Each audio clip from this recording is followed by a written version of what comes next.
see if we can get chat up on the mobile. Why am I getting so many texts? Oh. Oh dear. Things are bad. Things are bad all over that text. Let's not talk about Food Network, please, and the kink shaming that is going on.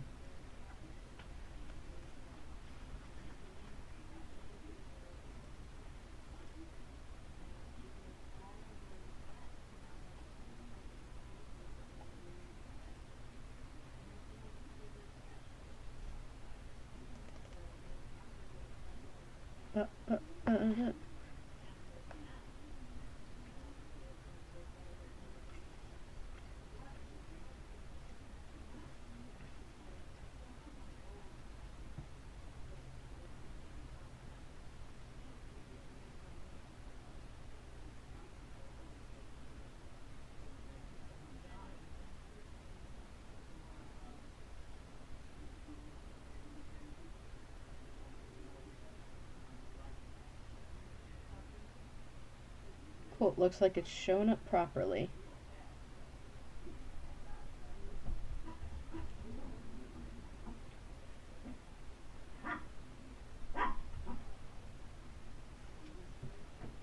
Alright, let's get going. Play. So, this is one of my favorite games. One of them. Not the favorite, but one of them.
Alright. So welcome to 999, 9 hours, 9 persons, 9 doors. I can never get that order right. I always want to say 9 persons, 9 hours, 9 doors, so I only get 2 out of the 3 wrong. It's a game that came out quite a while ago. It had a sequel called... Nope. It had a sequel called Virtue's Last Reward. It was pretty great.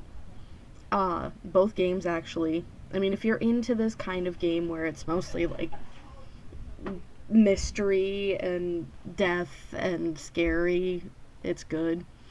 They're coming out with the 3rd installment, which, actually, funny story behind that, they weren't going to do, because everybody in Japan, they're not crazy about this game. Everywhere else in the world, though, we're all crazy about this game. So, yeah, they decided to come out with a 3rd installment, thanks to the fan effort from Europe and North America and several other places. And so now we're going to be getting Zero Time Dilemma on June 28th. So if you haven't played these games before, get them, play them, they're fun.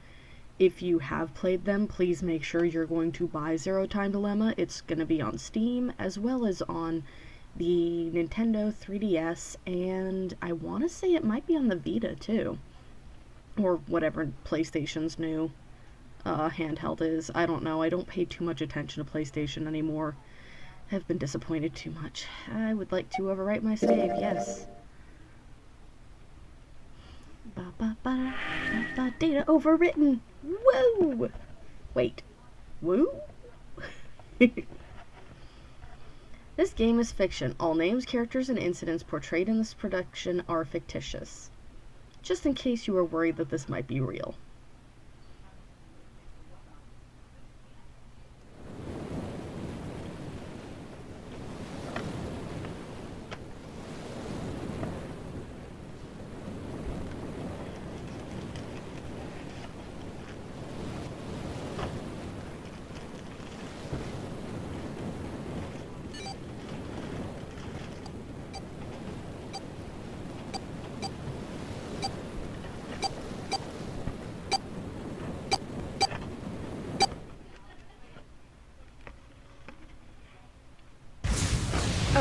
that?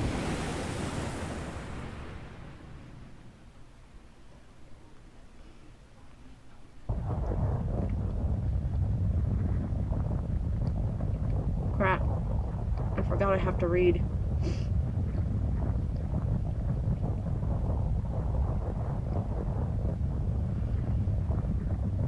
Okay, there we go. A loud noise startled Junpei awake, and his eyes snapped open. As they adjusted to the light, he realized that he didn't recognize his surroundings. Ow! With a crack, Junpei's head connected with something metal. He rolled over and threw out his hand to steady himself, but he found himself groping at empty air. His balance lost, and his still fuzzy mind struggling to understand what was going on, Junpei tumbled down to the cold, gray floor.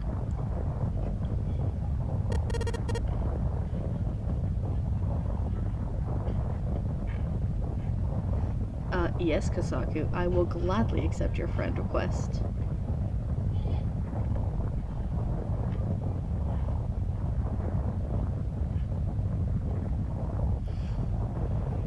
Ouch! God damn it! Yeah, what the hell? Junpei glared around the room, still trying to determine where he'd woken up. The fall had shaken the last cobwebs of sleep from his mind, and finally he understood where he'd fallen from. It was a bed. A 3-level bunk bed, in fact. Junpei had fallen apparently from the topmost bunk. His shoulder hurt, his knee hurt, his hip hurt, his entire body hurt. He'd feel a bump forming on his forehead where he'd slammed it against the low ceiling. He wondered if that bump was the reason he felt his vision wavering a bit, but that seemed unlikely. At first, he thought the tremor that ran through his legs was just another effect of his rude awakening, but as he looked around, he realized it was real. The whole room was shaking.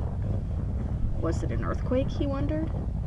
It didn't seem likely. It was shaking far too quickly for an earthquake. The boy hasn't been in many earthquakes, has he?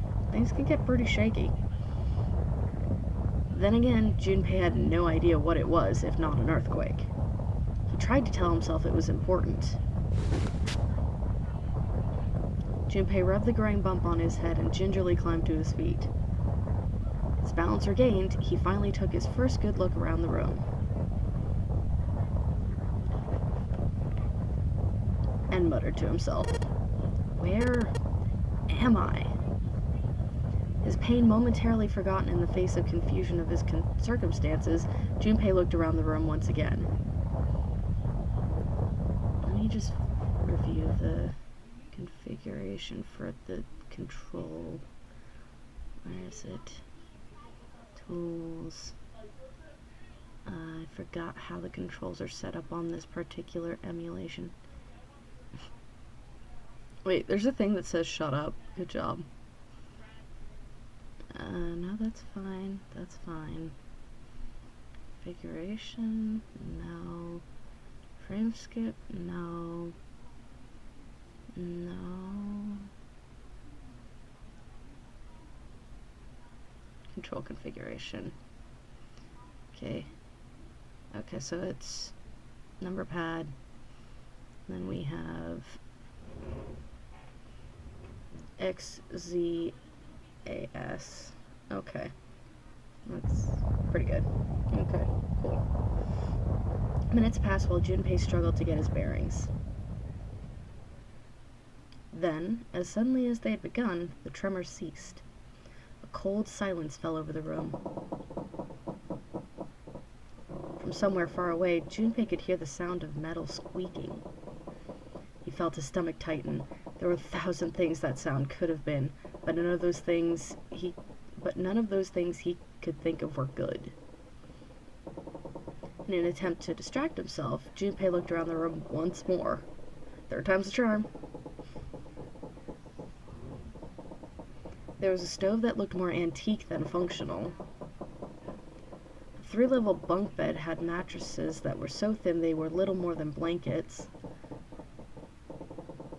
On the other side of the room was an identical bed, and set in the wall between the beds was a slightly dirty iron door. The first thing Junpei noticed about the door was the number roughly emblazoned across it. On the surface of the door, in red paint, someone had written 5. 5? What's this 5 mean? Suspicious and still utterly confused, Junpei approached the door slowly. Standing at last in front of the door, Junpei grabbed a hold of the L-shaped handle. A push yielded no movement, and a pull resulted the same. A few more tries cemented the truth in Junpei's mind. It wouldn't open. It didn't matter how much he pushed and shoved, the handle wouldn't budge. Next to the door was an odd-looking device that reminded Junpei of a card reader. It didn't take a genius to figure out that the odd-looking device was keeping the door shut. Junpei knocked hard on the door. Hey! Hello? Is anyone there? Open the door! There was no response. Junpei threw his left fist into the door. That's gonna do something, and stopped. What the hell is this? He wasn't really sure what else to say. Yeah, looking at that, I'd be very confused too. On his left wrist was a bracelet of sort he'd never seen before. In the center was a large LCD I can't read. In the center was a large LCD display.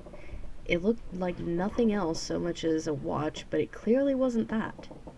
After all, it only showed a single number. 5. That's the same as the door. True, the numbers were the same, but he had no idea what that might mean. All he knew was that it was strange and new, and he wanted it off.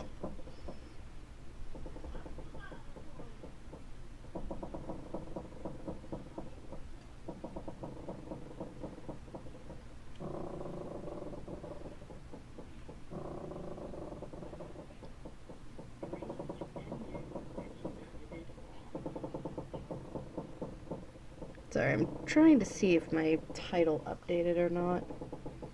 It's irritating that it didn't.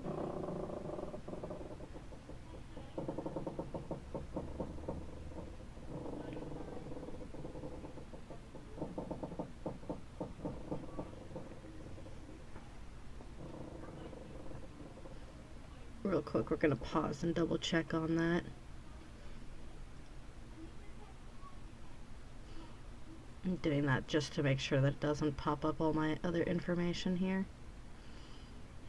Twitch.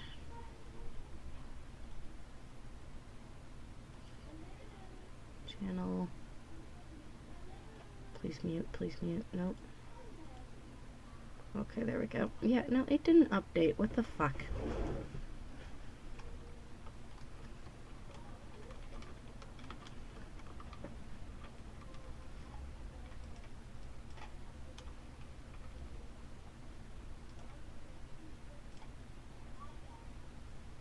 Let's see here. There we go. It's starting to update.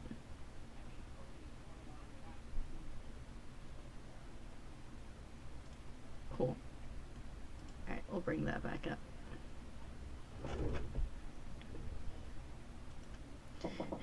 Junpei flipped his hand over as if to remove the watch, but the other side of the bracelet was solid. No buckle, no clasps, nothing. He sighed and flipped the thing back over. There were a number of rivets around the rim of the face. Perhaps... maybe just pushing them will do something. But no, they don't. He pushed them, but nothing happened. On a watch, they might be dials for adjusting time or date, but on this bracelet, they did nothing. Not true. Junpei was at a loss. What was he going to do? Growing more desperate, he began to tug at it. However... damn! Ugh, it's no use. Damn thing won't come off! A steel ring ran from the face around Junpei's wrist and back into the face. He wouldn't be pulling the bracelet off at any time in the near future. What the hell is the deal with this thing?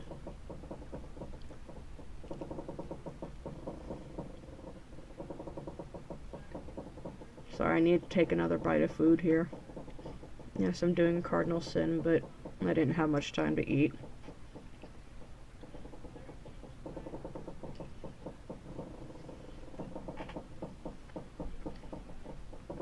I was too busy setting up my new layout. Do you like it? Although this layout is strictly for 1080p and for the, what's it called? Nintendo 3DS setup. Or Nintendo DS setup. Frustration and desperation were beginning to mix as the reality of the situation began to dawn fully on Junpei. So much was happening, and none of it made sense. Junpei felt as though he were about to explode. Where am I? And why the hell am I here? Why? Why? What the hell happened to me? Oh, snap. It was at that moment that he noticed the window. The window was round, rimmed in riveted brass, like a window from an early 20th century ship. What? Wait, am I in a ship? Junpei walked slowly towards the window.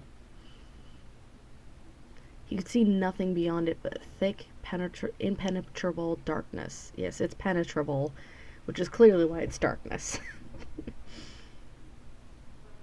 Junpei squinted, trying to see something, anything. It was at that moment.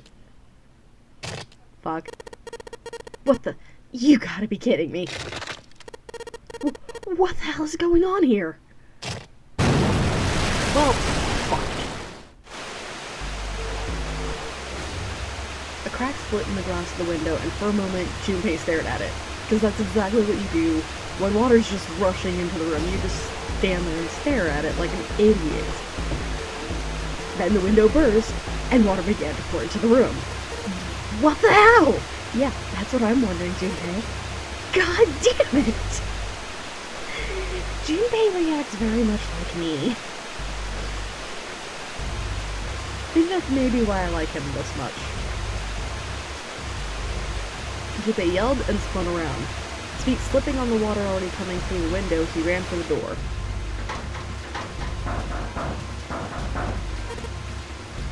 Hey! Anyone! Is anyone there? Come on, if you're there, say something!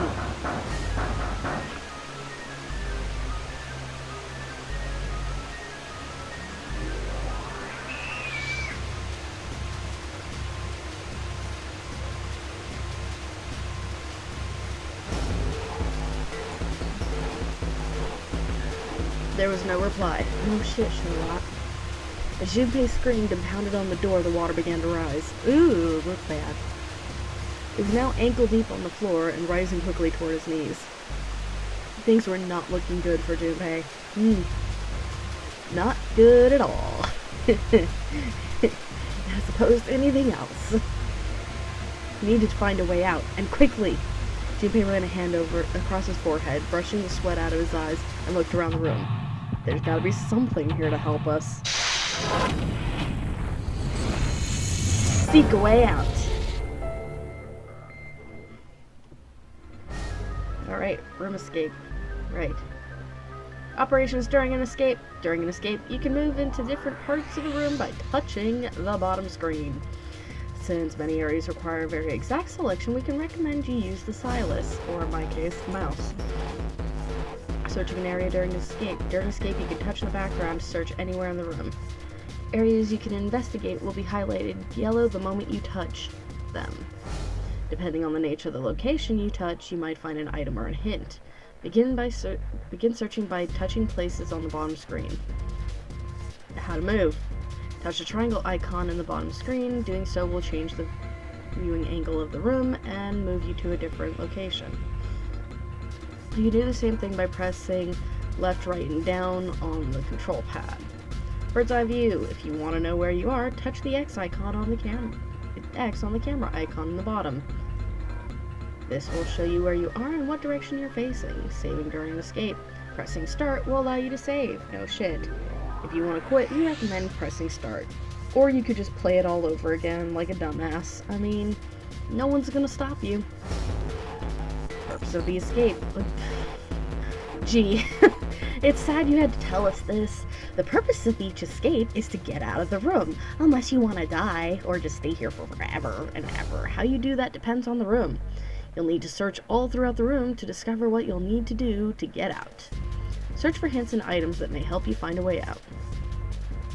There's the things to help us do the things. Let's analyze this. Water just keeps pouring through the window. It's like a waterfall. I don't think shoving something into the window is going to stop the water. In other words, if I don't want to die, I need to find a way out of this room. I have to figure this out. I don't want to die. I gotta figure out how to get the fuck out of here. About items. During escape, investigating certain parts of the room will allow you to obtain items. Once you've obtained an item, you'll be able to go into the item screen. Because I don't feel like saying the full thing, apparently. Touching L on the top left will take you to the item screen. While on the item screen, you'll be able to investigate, hold, and combine items that you've found. If you want to investigate an item you've found, touch the icon for that item in the item screen. And then touch R in the top right corner of the bottom screen. Ooh, look, we can turn it around. Oh, hey, look. I thought there was a way to... Oh. An old picture frame. There's a picture of a ship in it. The screw's keeping the back on. Oh, alright. I guess investigate with an item. Touching an item while on the item screen will select that item. While an item is selected, touching the back button will return you to the room investigation screen. If you look down at the bottom left corner of the screen, you should see the icon. This is to show that you're holding the item. If you hold an item while investigating the room, you may trigger a reaction. Investigate suspicious areas with different items to see if anything happens. Pressing up on the control pad will select another item for you to hold. Grab that. What does this mean? There's triangles in different colors and going different ways. Cool. Doesn't seem like there's anything hidden on the sink. This is the only drain in this room. That sucks. There's a pair of simple chairs next to the table. They're not chairs, they're benches. Water's already up to the chair! Oh shit. It's a pipe. I know! I'll crawl into the pipe and find a way out. There's nobody here to make fun of my lame jokes. Man, this sucks. The sad part is I'm pretty sure that's more true than it is not. Oh no. It's...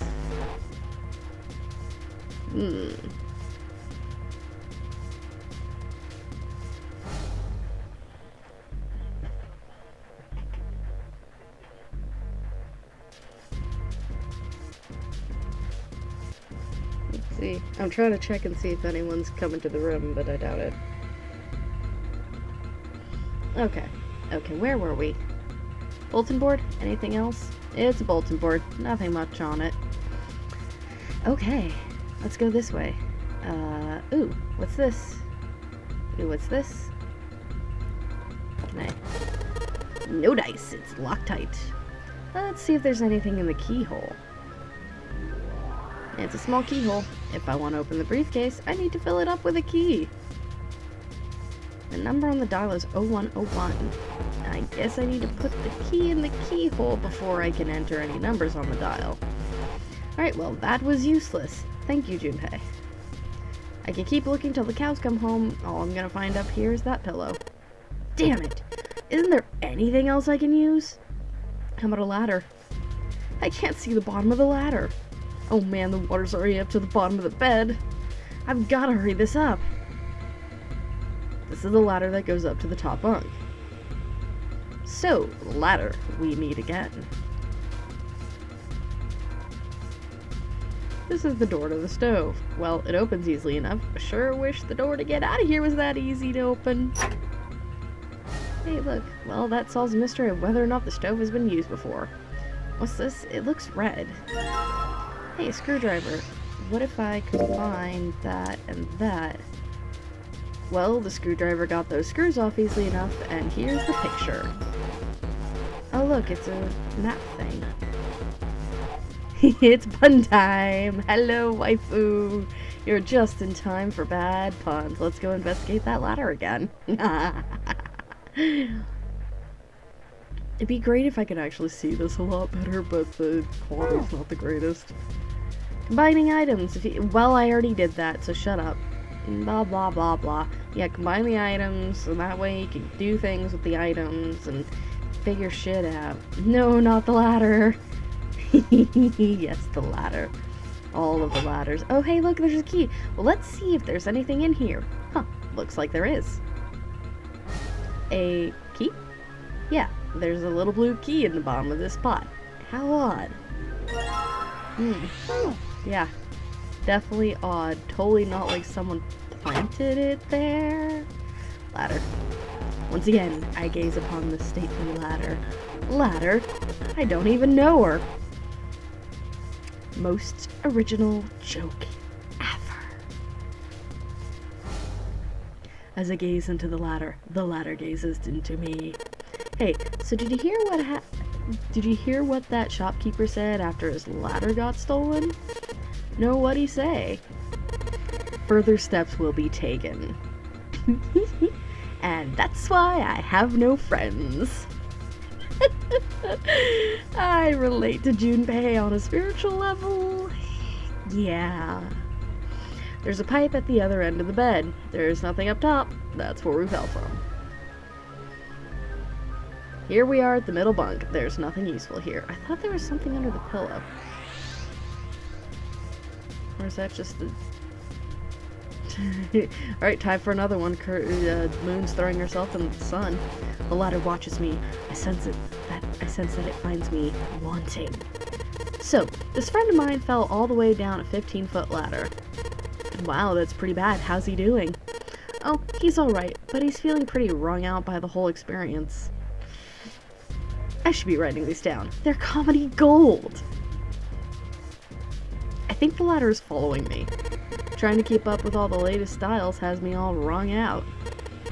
Well, if it's a choice between being a step for someone else and being a real social climber, I'll take the latter.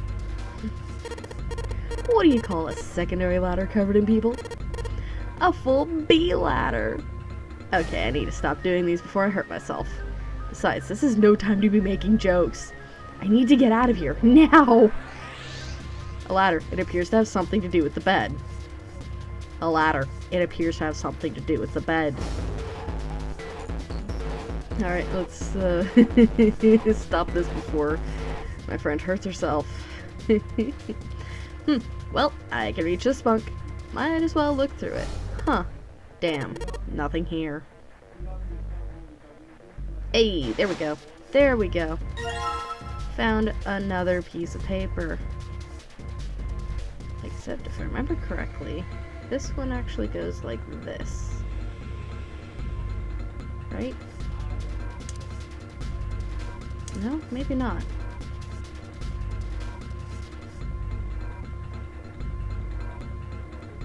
Whee! Spin! Spinning, spinning, spinning, spinning. Okay, so square. I forgot that I need paper and a pen, so... Because holy crap, this game makes you have to record a lot of stuff. So... Memo from bed is a blue square, or blue full square, which is a 0.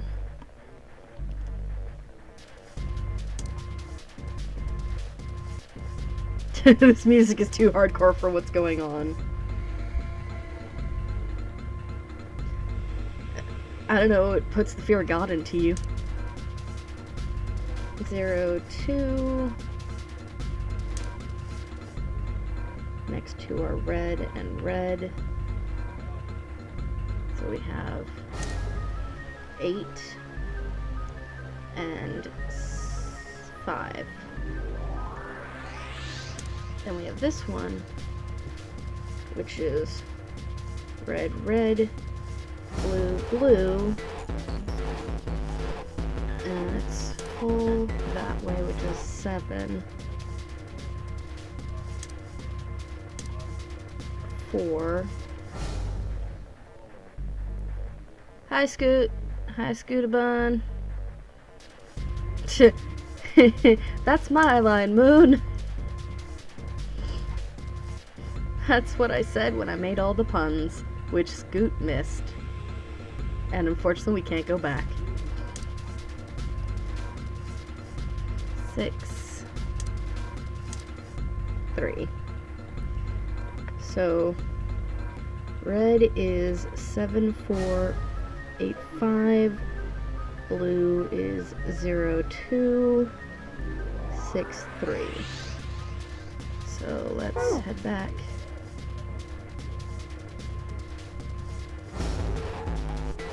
Well, I'm not gonna say them again because that would take the fun out of it. Can't bring myself to call this a bed. It feels like a board with a sheet on it. It's pretty flat. This doesn't look very comfortable. What's this? Oh, it's a mirror. Oh, what is that? Oh, it's a small key. Cool. Small red key. So someone wrote a bunch of numbers and symbols on the back of the picture, huh?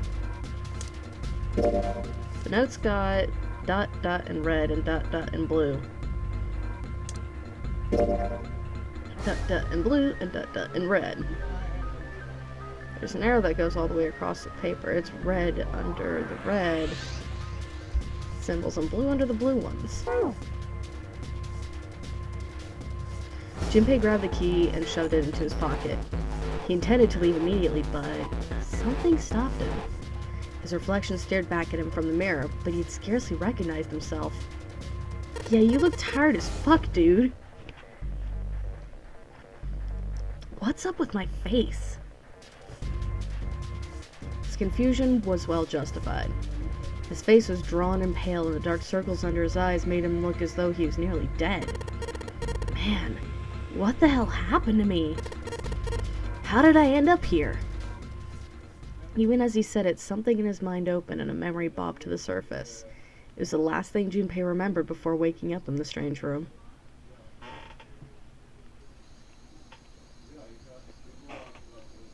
Damn it, every time. I keep forgetting the loading times aren't existent in this version.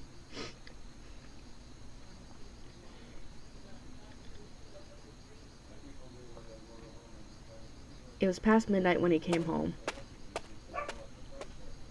Junpei shuffled up the stairs and opened the door to apartment 201.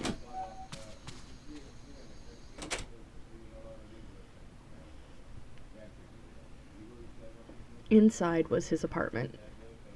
A small, one-bedroom affair that ran him about $630 a month. Oh, if only. If fucking only. Oh, no.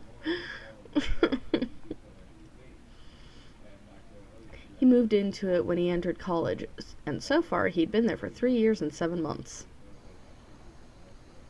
He stepped inside and turned on the lights. The fluorescent lights on the ceiling blinked and flickered slowly to life as if waking from a deep slumber. Their cold light illuminated the landscape he'd come home to so many times before. Everything was as he'd left it. The magazines piled up in a corner, the textbooks collecting dust. Wow, you're a bad student. The CD cases covering the floor, the jeans and t-shirt he'd worn the day before, then tossed onto the floor. Sounds like Cody's room. There was one thing that didn't belong, however. There was a breeze. Breaths of cold night air wafted into his apartment, carrying the smells of autumn with them. The white curtain framing his window swayed gently in the wind. Huh, that's weird. Did I leave that open? Junpei walked toward the window, trying to remember if he'd closed it or not before he left. One of the panes was hanging open. Sorry about all the barking. Apparently, everyone's decided to start making the dogs bark.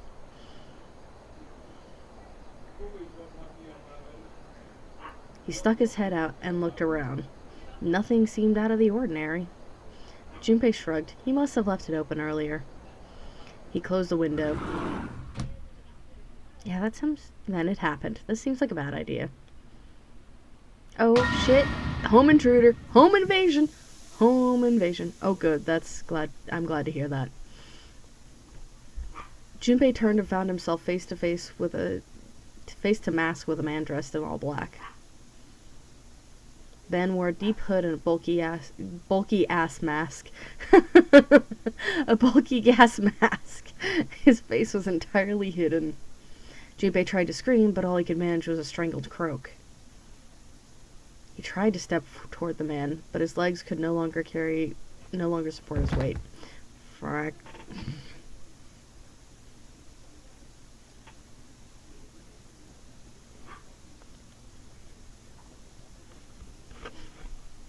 I actually just decided to turn around and, since I have the thing behind my screen, I can just read the text underneath it.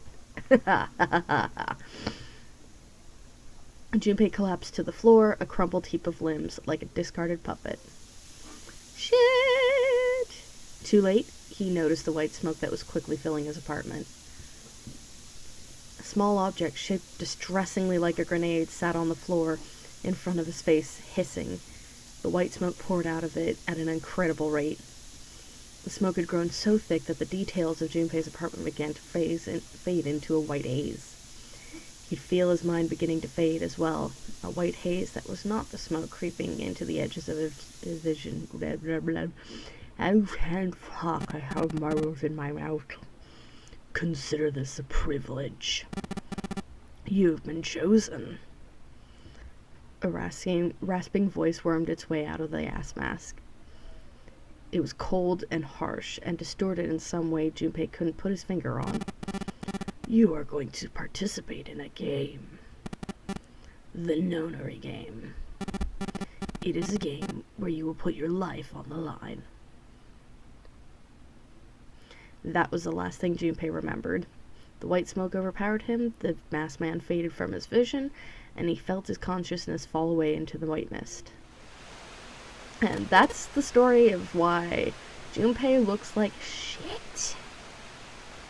Just utter shit. He got too high, because someone blew a bunch of weed smoke in his place, and he just fucking passed the fuck out. I'm kidding, mostly.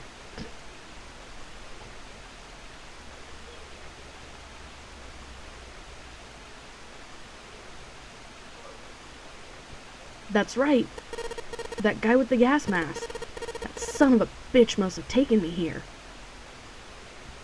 As to who the man was, or might have been, Junpei had no idea. Indeed, he wasn't even sure that his assailant had been a man. The voice had been cold and mechanical, likely passed through a voice changer, and the body had been covered in a thick cloak. Who was the man in the mask? You've been chosen. Junpei remembered that much, but what it might mean was beyond him. Junpei had no idea where he was or why he was there. There's only one thing from his memory that seemed important. You are going to participate in a game. The Nonary game. It is a game where you will put your life on the line. It's like fucking Chopped here. You're gonna put your life on the line because they're gonna chop off your head. The Nonary game, huh? What the hell is a Nonary game? God damn it! With a yell, Junpei drove his fist into the mirror, cause that's gonna help everything. Alright, are we done? There's nothing left on the mirror. Cool. We're done. We're done admiring how shitty we look. I could have sworn that there was another briefcase in here somewhere. Cause there's like... Wait, what? Man, this is a pretty poor excuse for a bed. There's barely any space between the bed and the ceiling. I don't think I'd even have enough space to turn over. I'd bet money this was for poorer passengers, or maybe the ship's crew. I've gotta die someday, but I sure as hell don't want it to be here. Same. Alright. Stick that in. Alright, let's see what happens if I put this blue key in the hole. And nothing. I guess I'm gonna need some sort of code for the dial. Oh man, if only we had that. No, oh, minigames. That's not how Chopped works. That is exactly how Chopped works. You lose and they cut off your head. It's a game where you put your life on the line. And if you win, then you win a bunch of money. Like, a whole 10 grand. That's not much.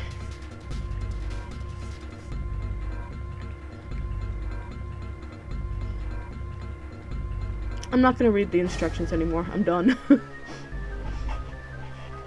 just gonna read the story. Ooh, you gotta touch the right thing. Ooh, baby. Ooh, mommy. Yes, that actually is. So, ironic that you should mention Cutthroat Kitchen. Because I was watching that today. I was watching the Time Warp tournament. And they had the 70s on today. Oh man. Let's put people in a fucking disco ball and make them spin around the kitchen while trying to cook. And then, of course, like, she ended up losing, I think. Yeah, she ended up losing. It sucked.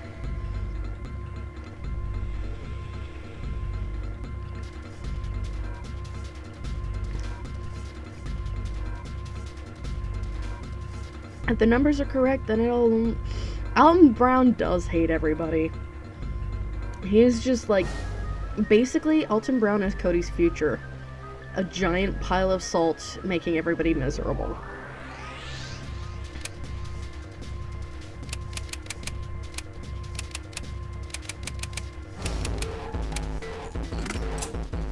Did it work? Hey, it worked.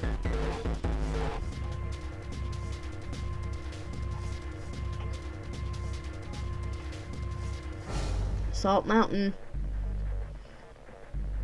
I guess that's what Cody and the Himalayas have in common. They're giant salt mountains.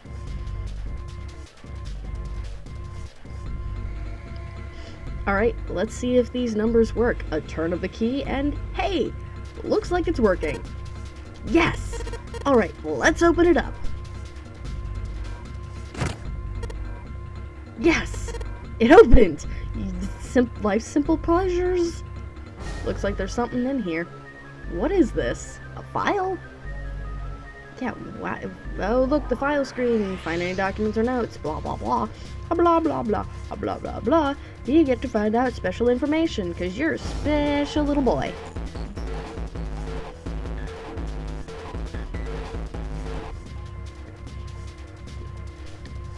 Oh boy. Alright, let's see what's in this file. Digital root.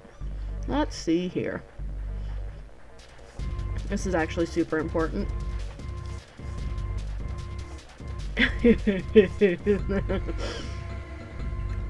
It's a secret.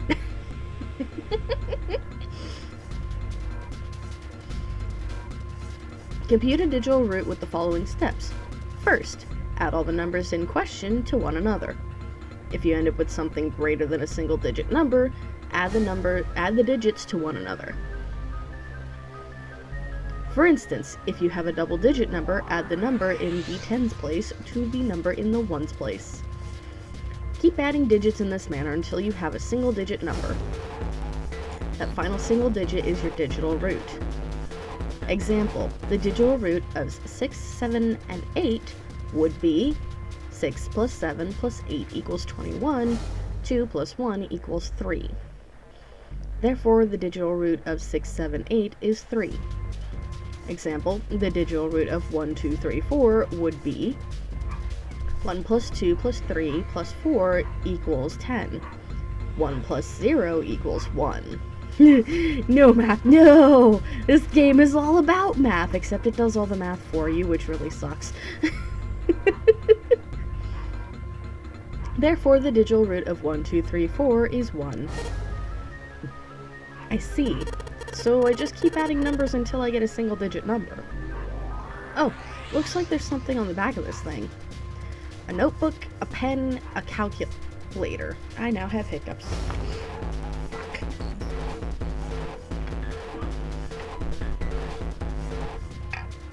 And a stack of key cards. Huh.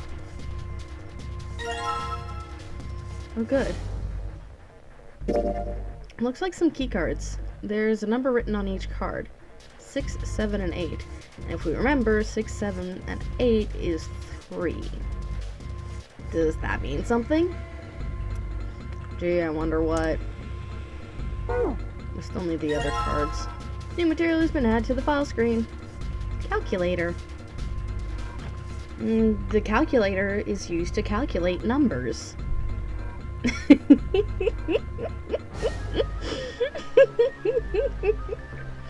It adds 1 and 1 together and gets you 3. My jokes are bad. Oh. It also has a special function which calculates the digital root. So that's helpful. Like, let me see. How do you access it again? Item? Fuck. I already forgot how to access it, because I'm great. Calculator. Lurch.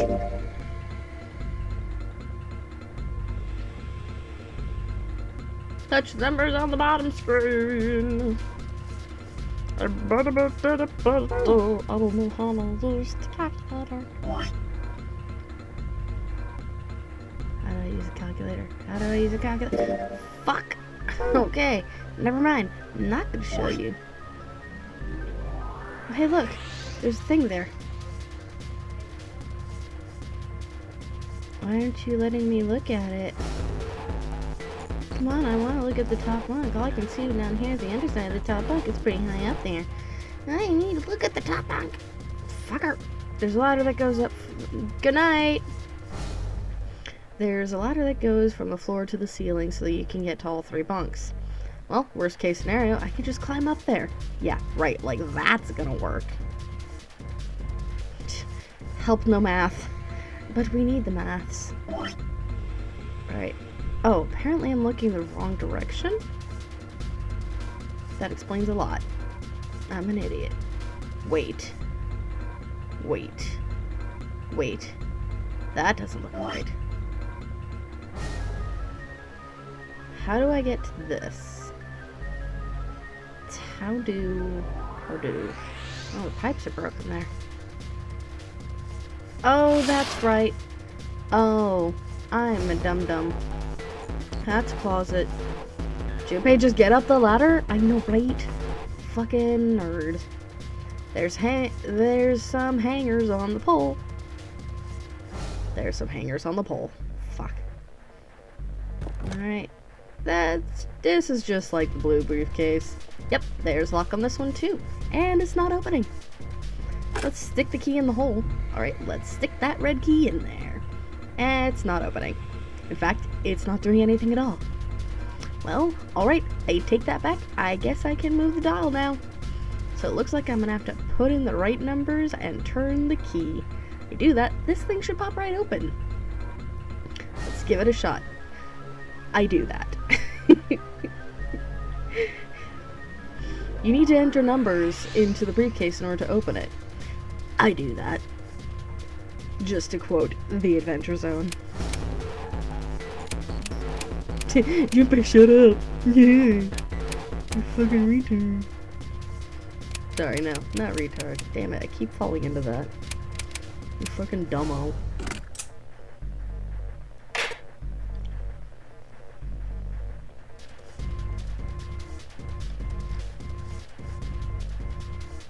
Yes! I unlocked it! Congratulations. Do you want, like, a prize or something? It's opening! There's a stack of red cards in the briefcase. Hey, look! We got some red cards. Search. 1, 2, and 3. Where the fuck are the rest of the keys? Because that's 6. Fuck. I forgot where the rest of the keys were. Here we are at the metal bunk, and there's nothing useful here. There's some pipes down the other end of the bed.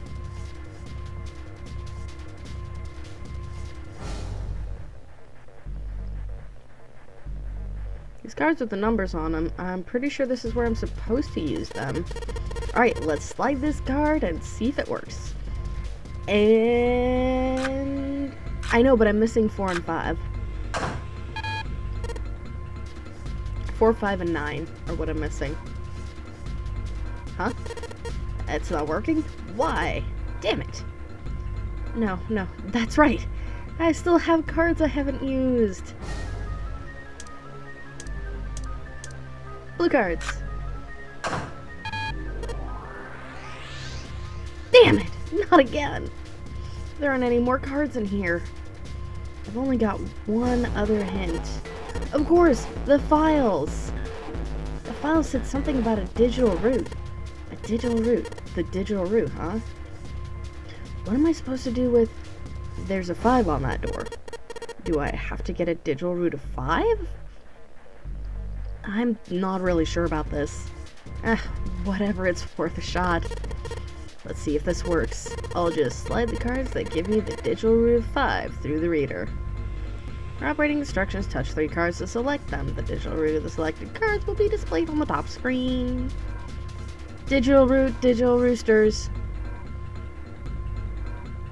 Digital routes are our champions. That doesn't work. Damn it. Touching reset will deselect all the current selected cards after you've selected 3 cards. Touch the device. Nope. Nope. Nope. Nope. That's 1. That's 6. It's Digimon! You get the joke! Yes, I do.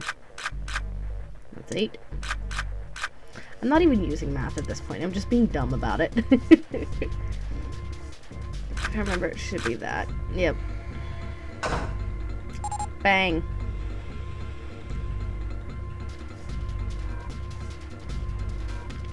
That's a noise. That was disgusting. I'm so sorry.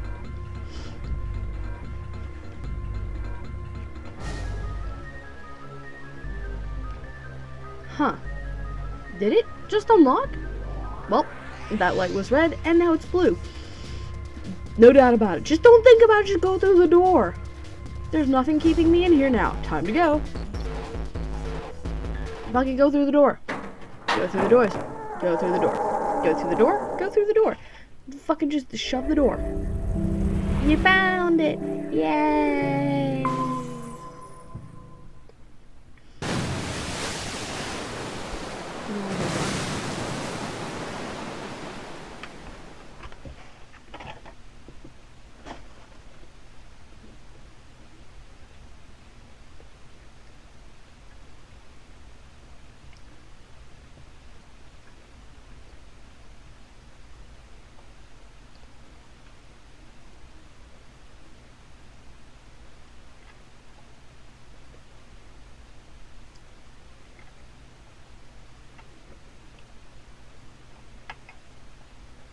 Okay.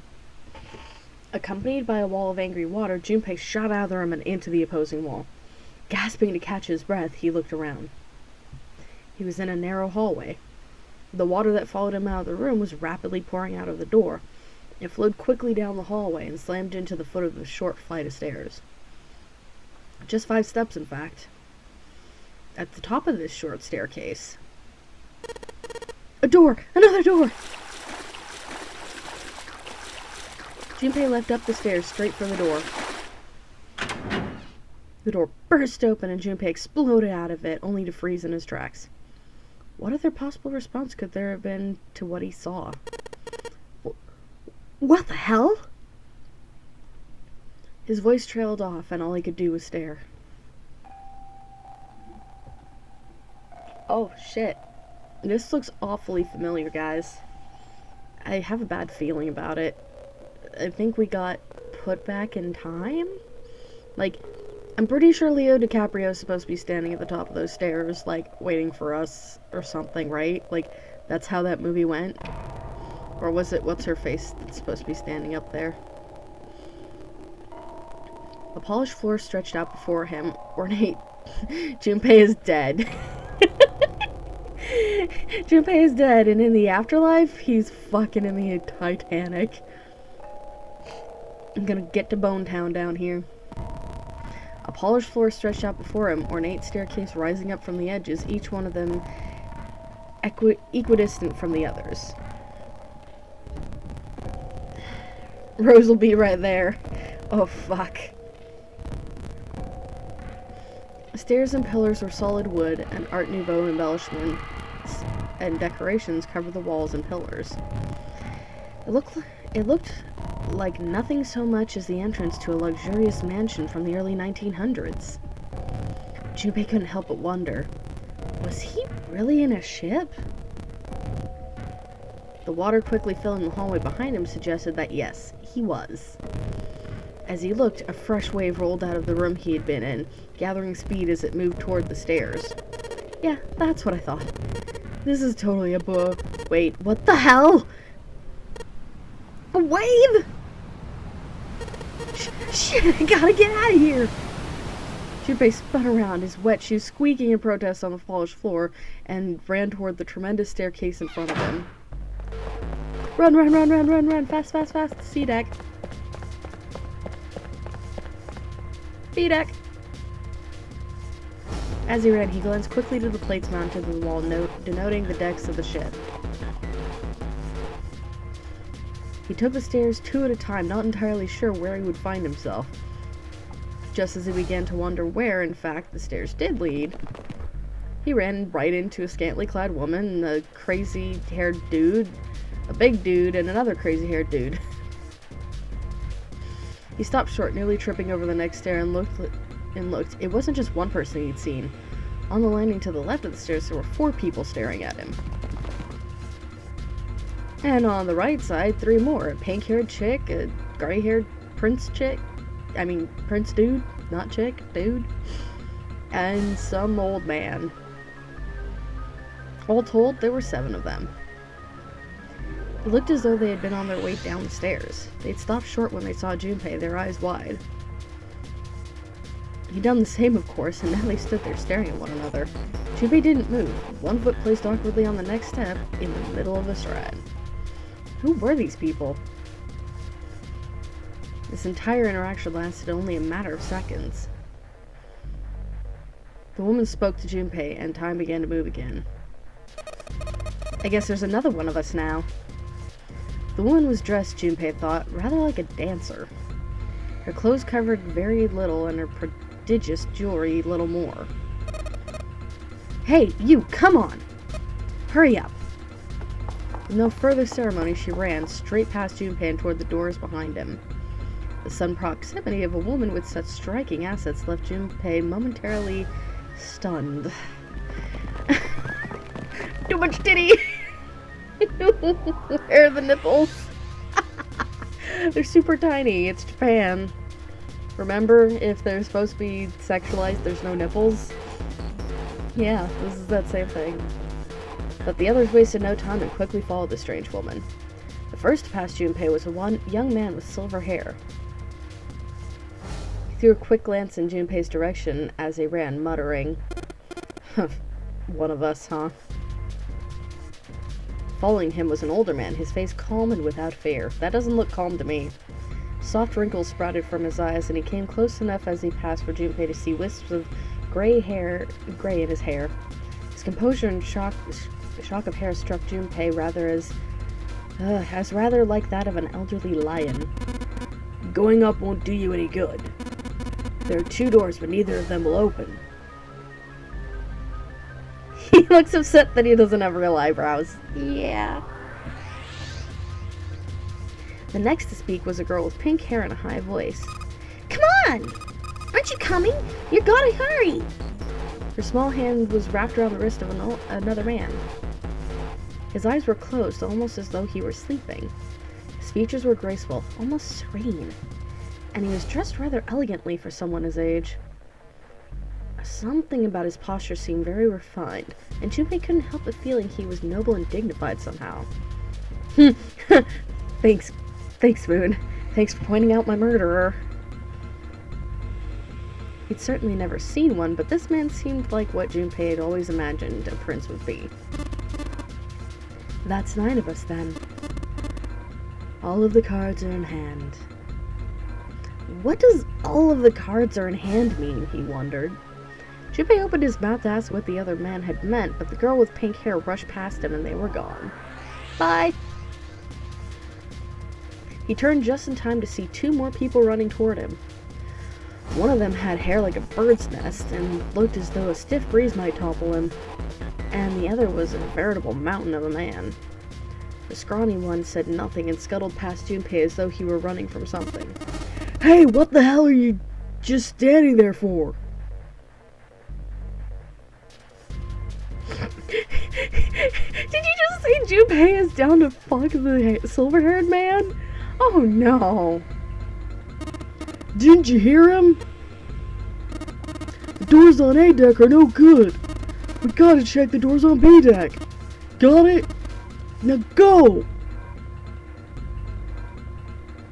Before he had a chance to respond, the man laid a massive hand on Junpei's shoulder. With no more effort than Junpei would have used to brush aside a fly, the man shoved him out of the way. Whoa! Thrown off balance by the man in recent events, it took Junpei a few steps to get his bearings. He finally regained his balance and looked up at what the other 7 had been running toward. He wants the prince? No, he wants Prince. Oh, hey. Oh, sorry about that. Welcome aboard, Bebop.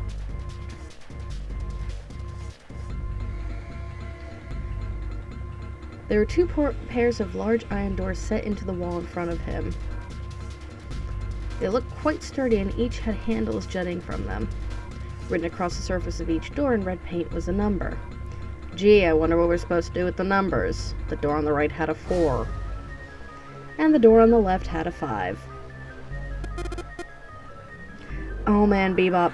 Dude, this game is great. I love it so much. I probably haven't played it in like over a year. I know I played Virtue's Last Reward in the last 2 years. But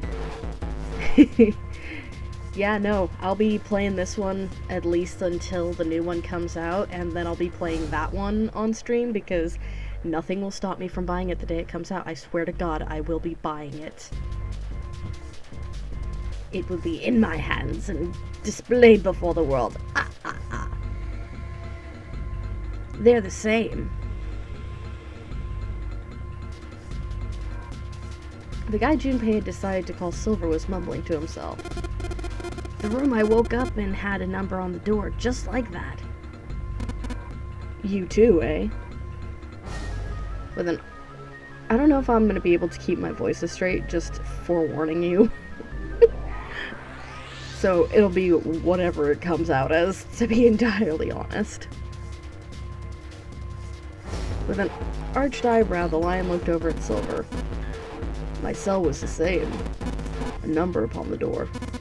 I opened it, ran down the hallway outside, and found myself in the rather grand room, full of stairs, as I suspect did the rest of you.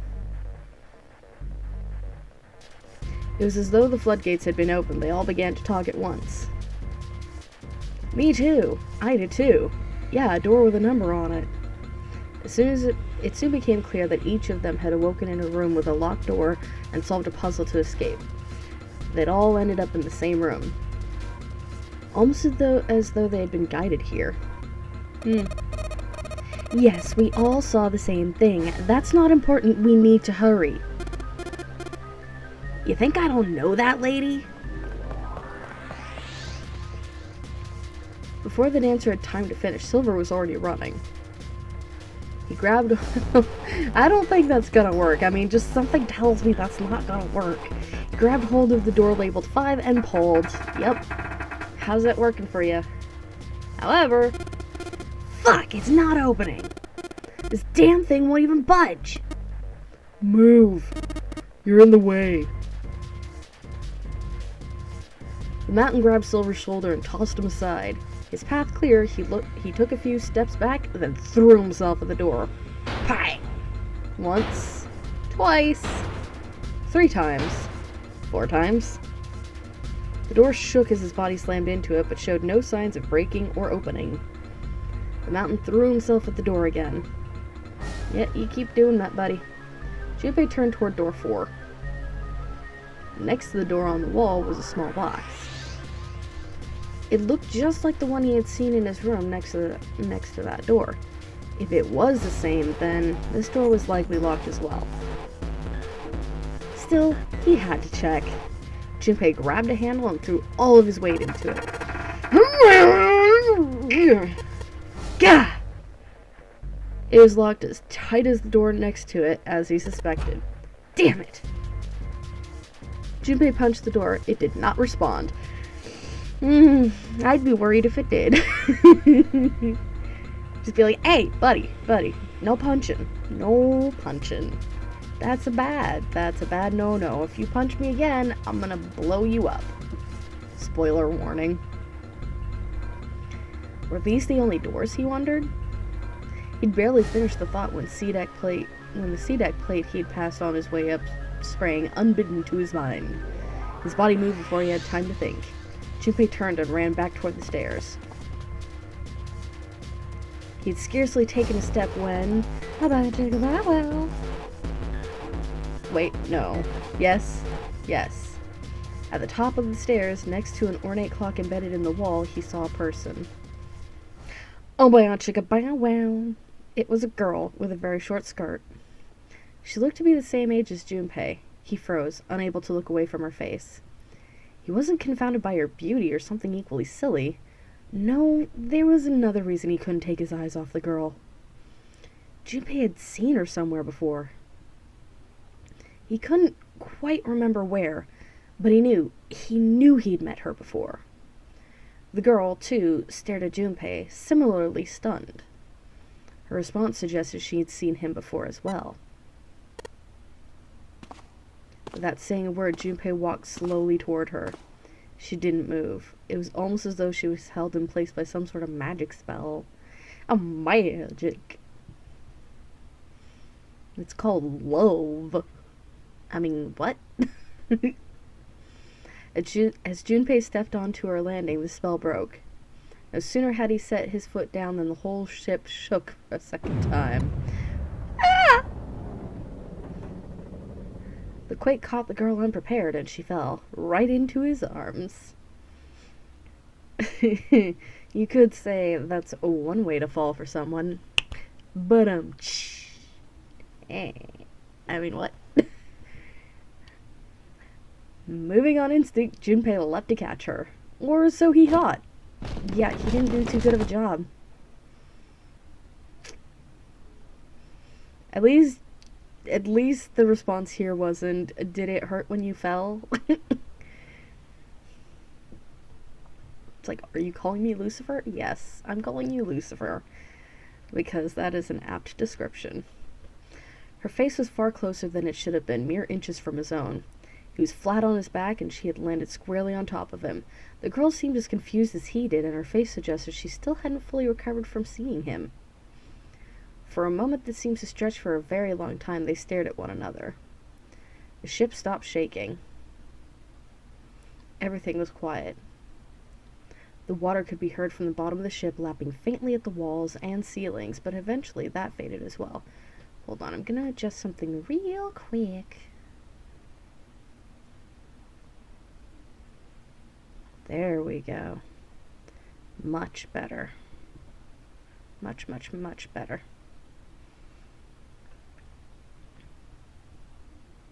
Nope. Play. Play. There we go.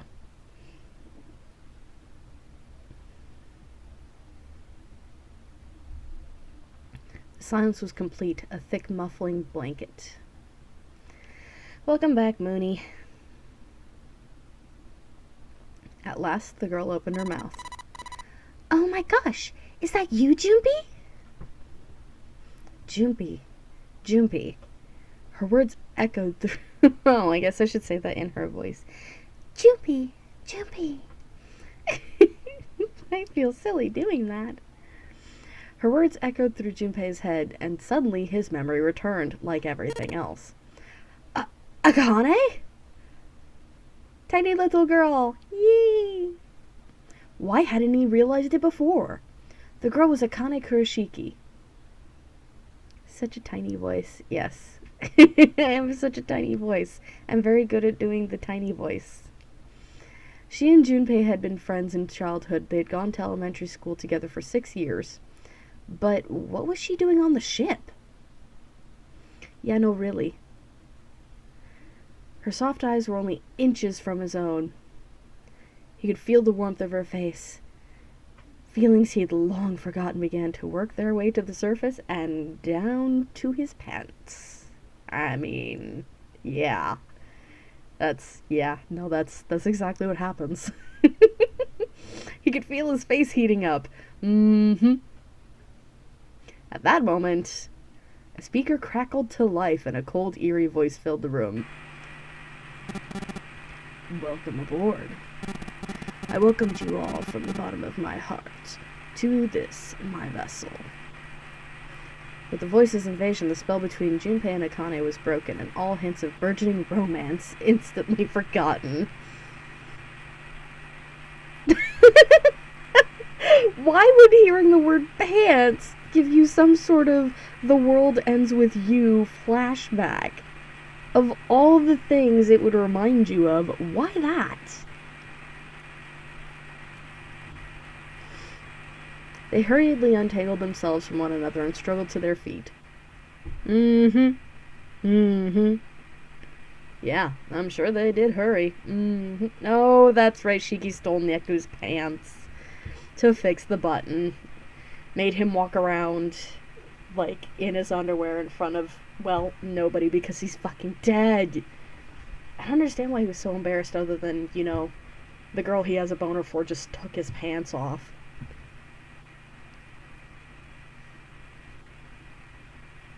Which, yeah, I guess if you're, you know, a teenager with that, that would be pretty embarrassing. Their 7 companions had heard the voice as well, and many of their faces had gone pale. Oh no, fuck shit. Shit tits. They looked around frantically, desperate to locate the source of the voice. At last they found it, a speaker set in the ceiling. I am Zero, the captain of this ship. I am also the person who invited you here. The voice was harsh, obscured occasionally by the crackle of static. But Junpei recognized it. How could he have forgotten it? It was the same voice that he had heard from the man in the gas mask. Yes, man. Yes, let's go with that. Hey, asshole! What the hell is this? Come on out here. I want to get a look at you. What do you mean to do to us? I mean to have you participate in a game. Some of you I know are familiar with this game, the Nonary game. It is a game where you will put your life on the line. Nonary game? What the hell's that? The voice continued, implacable. Implacable? Implacable? The rules of the Nonary game can be found upon your persons. They are simple rules. Read them. Nonary game. Hey, there's something in my pocket. Check this out. Silver reached into his pocket and pulled out a small slip of paper. The rest of them reached into their own pockets and pulled out similar small pieces of paper. Junpei followed suit and dug into the pocket of his pants. Okay, question. You stuck so many pieces of things in your pants. How did you not notice another piece of paper in your pants? I mean, legit though? Legit. Like, oh, I'm gonna stick this key in here, I'm gonna stick these other 3 slips of paper and this other key in there, and a screwdriver, but somehow while pulling all of those different pieces of paper out of my pants, I failed to notice that there was another piece of paper in my pants. That's how it works in these games. I just don't know. He felt the telltale crumple of paper, slightly damp from his earlier ordeal. Hey, I got one too! Then it would seem Zero has seen fit to grace us each with a letter. Would you mind terribly reading it to us, young man? His request had been delivered to Junpei, who, after a short moment of surprise, did as he had been asked to. On this ship, you will find a handful of doors emblazoned with numbers. We will call them the numbered doors. The doors in front of you are a pair of the same. The key to opening these numbered doors are the numbered bracelets that each of you possesses. Should you total the numbers on your numbered bracelets and find that the digital root of that number is equal to the number of that of the door will open. Only those who have opened the door may pass through. There are, however, limits. Only 3 to 5 people can pass through one numbered door. All those who enter must leave, and all those who enter must contribute. Bracelet, Junpei figured, had to mean the bulky thing on his wrist. He glanced around, and it looked like everyone else had one as well, and had come to much of the same conclusion. The purpose of the game is simple. Leave this ship alive. It is hidden, but an exit can be found. Seek a way out. Seek a door that carries a knot. Junpei had reached the end of the letter. There was a long moment of silence, and then the speaker crackled to life once more. There's one last thing I must tell you. As you have no doubt surmised, this ship has begun to sink. On April 14th, 1912, the famous ocean liner Titanic crashed into an iceberg. After remaining afloat for 2 hours and 40 minutes, it sank beneath the waters of the North Atlantic. I will give you more time. 9 hours. That is the time you will be given to make your escape. The voice finished, and the speaker went silent. The sound of a bell tolling echoed through the hall. It came from the dance hall adjacent to the stairwell. Yeah, it was only 3 rings, so guess what time it is? It took those assembled on the stairs a mere moments to trace the sound to the antique clock embedded in the wall. 7, 8, 9. Oh. Apparently 9 bells. They lied to us. That meant the time was 9 o'clock. Most likely 9 o'clock in the evening, and not the morning. When Junpei had peered out of the window of his cell, he had seen nothing but blackness. It had to be nighttime. I mean, maybe. If that was the case, then they would need to escape by 6 a.m. the following day. Now it is time. Let our game begin. I wish you all the best of luck.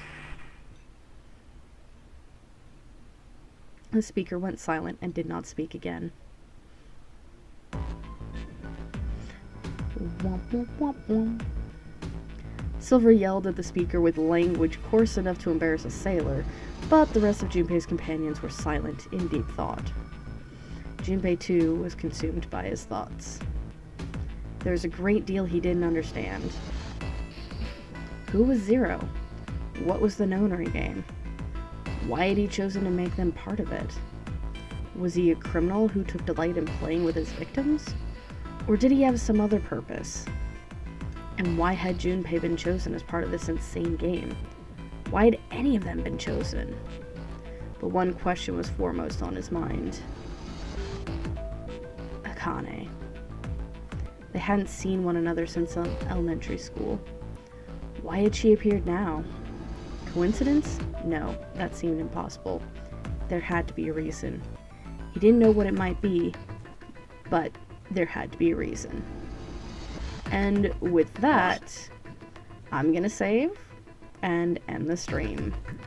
I'll be back again, well, possibly Friday night, tomorrow night, but most likely I will definitely be back on Sunday night, and I'll either be continuing 999 or be playing a multiplayer game with some friends. We'll see. So have a good night all, and I will see you next time.